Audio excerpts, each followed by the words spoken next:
चित्रलेखा।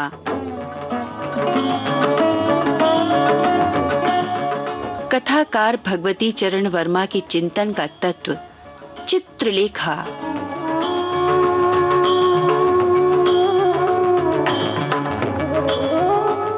पाप और पुण्य की भूल भुलैया में भटक रहे पात्रों को एक दिशा संकेत चित्रलेखा।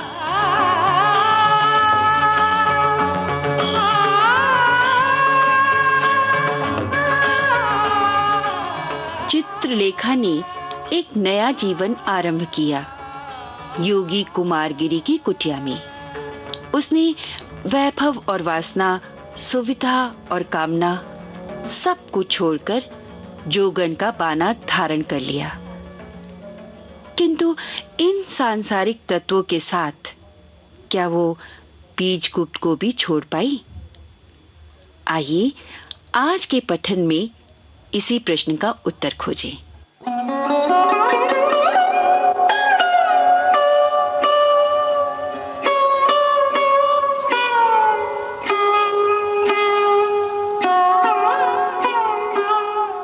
चित्रलेखा।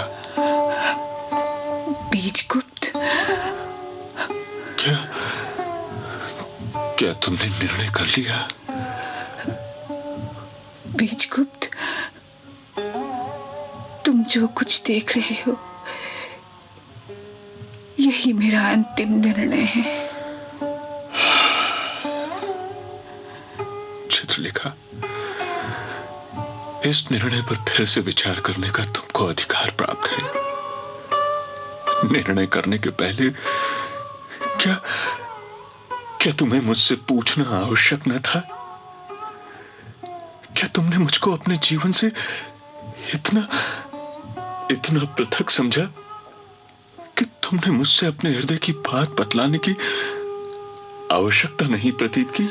बीजगुप्त। चित्रलेखा, प्रेम एक दूसरे के भेदभाव को नहीं देखता। प्रेम तो हृदयों की अभिन्नता का द्योतक है। तुम समझती हो कि तुम अपने इस निर्णय से मुझे विवाह के लिए बाध्य कर सकोगी,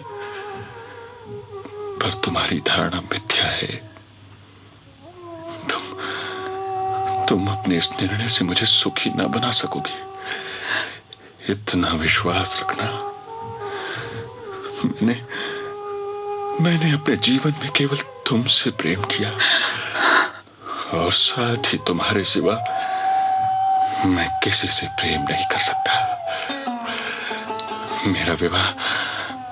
मेरा विवाह असंभव है।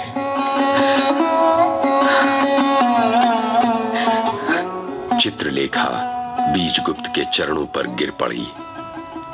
एक बार उसकी इच्छा हुई कि वो उठ खड़ी हो और बीजगुप्त के साथ चल दे, पर एकाएक वो रुक गई। वो बहुत दूर चली आई थी, उसका पीछे जाना असंभव था। बीजगुप्त के चरणों पर वो सिसक सिसक कर रोने लगी। बीजगुप्त, तुम पूज्य हो, तुम मनुष्य नहीं हो, देवता हो। मैं तुम्हें जानती हूं, पर साथ ही मैं ये भी जानती हूं कि मैंने तुमसे प्रेम करके तुम्हारे जीवन को निरर्थक बना दिया है। बीजगुप्त, तुम्हारा विवाह होना ही चाहिए। तुम मुझसे प्रेम करते हो, मुझे सुखी बनाना तुम्हारा कर्तव्य है। मुझे तब तक सुख ना होगा जब तक मैं तुम्हें विवाहित न देखूंगी और तुम्हारी संतान से माता न कहलाऊंगी। तुम विवाह कर लो और ये याद रखना बीजगुप्त कि मैं तुमसे सदा प्रेम करती रहूंगी।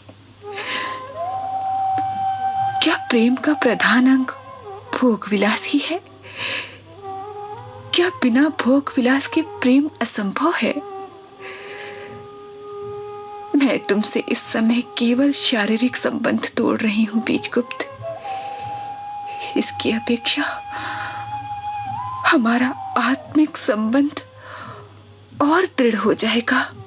चित्रलेखा, फिर सोच लो। तुम मुझसे जो कुछ करने को कह रही हो वो असंभव है। बीजगुप्त, कुछ दिनों तक हम दोनों अलग रहकर देखें। शायद तुम कुछ दिनों के बाद विवाह करने को प्रस्तुत हो जाओ। क्या प्रेम में वियोग नहीं होता? उस वियोग को ही हम थोड़ा सा सहन करें। जो कुछ कहना था वो कह चुका। मानना और ना मानना तुम पर निर्भर है। जैसा तुम चाहती हो वैसा ही सही। परंतु थोड़े दिनों के बाद ही तुमको यह स्पष्ट हो जाएगा कि तुम भूल कर रही हो। इतना कहकर वो वहां से चल दिया। चित्रलेखा उसके साथ उसे राजमार्ग तक पहुंचाने के लिए हो ली। राजमार्ग पर वो रुकी। उसने बीजगुप्त का चुंबन लिया। बीजगुप्त ने उस चुंबन में इतनी मादकता देखी, इतना गहन प्रेम देखा, जितना कई वर्षों से उसने अनुभव न किया था। विदा होते हुए चित्रलेखा ने बीजगुप्त के चरण पकड़कर कहा, बीजगुप्त, संभवतः मैं अनुचित कर रही हूं। उसके लिए क्षमा करना।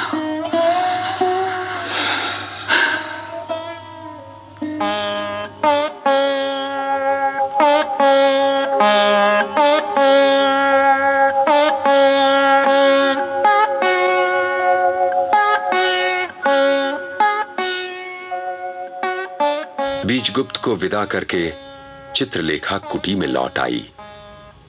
उस समय कुमारगिरी कुछ सोच रहे थे। चित्रलेखा को उन्होंने आसन पर बैठने का आदेश देते हुए पूछा, चित्रलेखा, तुमने मुझसे कहा था कि तुम मुझसे प्रेम करती हो, क्या यह ठीक था? हाँ, पर उससे क्या? और तुमने अभी बीजगुप्त से कहा कि तुम मुझसे प्रेम करती हो और बराबर प्रेम करती रहोगी। हाँ, ये भी ठीक है। पर क्या तुम्हारा दो व्यक्तियों से एक साथ प्रेम करना संभव है? क्या आप समझते हैं कि यह असंभव है? गुरुदेव, पुरुष 2 विवाह कर सकता है और वो दोनों पत्नियों से प्रेम कर सकता है। फिर स्त्री क्यों ऐसा नहीं कर सकती? स्त्री अपने पति से उतना ही प्रेम कर सकती है जितना अपने पुत्र से। आत्मिक संबंध कई व्यक्तियों से एक साथ संभव है गुरुदेव। चित्रलेखा, या तो तुम मुझे धोखा देना चाहती हो या बीजगुप्त को, और या अपने ही को। मैं आपको धोखा नहीं दे रही हूं, इतना विश्वास रखिए गुरुदेव। बहुत संभव है कि मैं बीजगुप्त को धोखा दे रही हूं या अपने ही को। नहीं चित्रलेखा, एक बार फिर अच्छी तरह से सोच लो। मेरे साथ रहकर तुम बीजगुप्त से प्रेम न कर सकोगी, इतना निश्चय समझो। मेरे साथ रहकर तुम्हें संसार के ऊपर उठना पड़ेगा। मेरे पास तपस्या और साधना का शुष्क क्षेत्र है। हृदय की दुर्बलता का यहां काम नहीं है।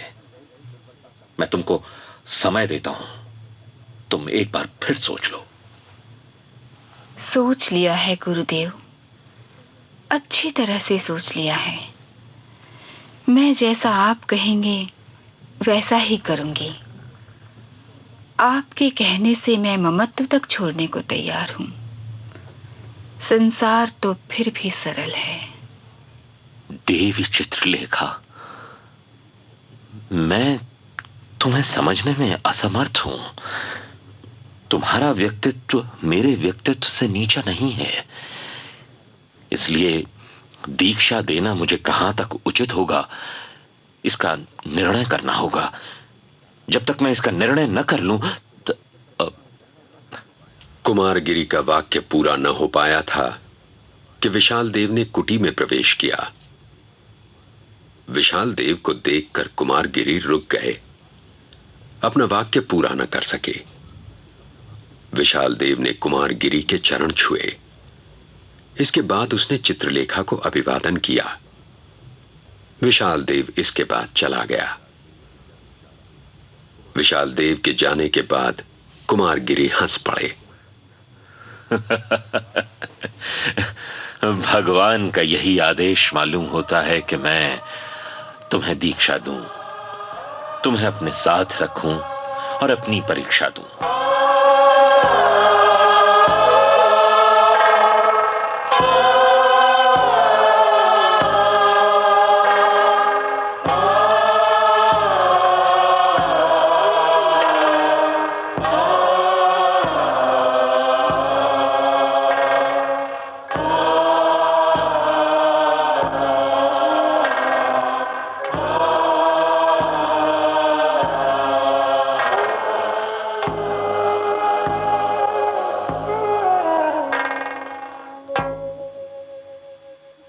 बीजगुप्त चित्रलेखा के हृदय में एक टीस छोड़कर चला गया और कुमारगिरी ने चित्रलेखा के समीप आना आरंभ कर दिया। चित्रलेखा एक ऐसी ज्वाला थी जिसके प्रकाश में योगी की चेतना चौंधिया रही थी, जिसके ताप में उसकी तपस्या पिघल रही थी। लेकिन जो हो रहा था उस पर बीजगुप्त, चित्रलेखा या कुमारगिरी किसी का वश नहीं था।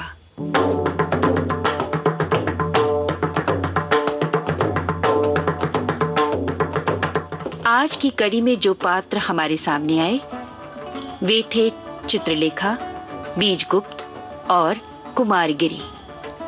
इन्हें साकार करने वाले अभिनेता थे दिशि दुग्गल, कमल शर्मा और सुधीर पांडे। सूत्रधार थे हरीश भीमाणी।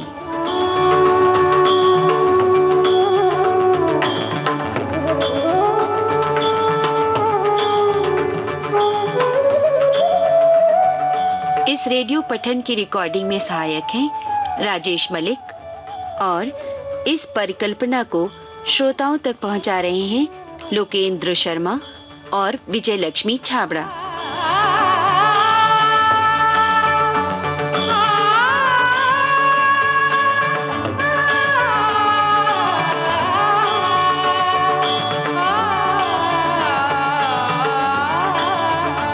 अब बीनू कलसी आपसे विदा लेती है। नमस्कार।